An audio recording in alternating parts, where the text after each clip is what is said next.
The arrival of Kumasi Asante Kotoko.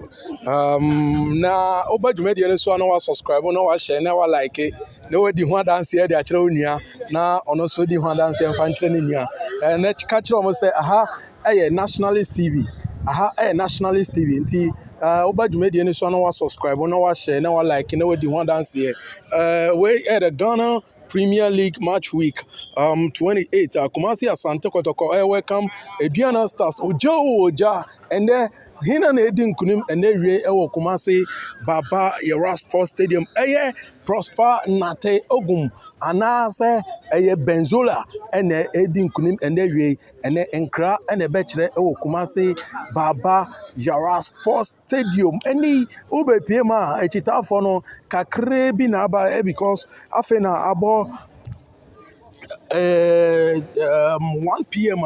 and also supporters also enche omeba group amane so abehe ama bibia tini akonkan e Kumasi Baba Yara Sports Stadium enti wadaroma oba adwumedi ni so no subscribe no wan share na wa like na we di ho dance here na we di akire wudua no so di ho dance here emfa nkire ne nua say aha nationalist TV aha nationalist TV to subscribe, share, like it. What they say, players in APA free bus for fair fame. What they say, players in free bus for fair fame APA. I just say, and they say, Empire, a big guy, a Johnson, a drug back for trim.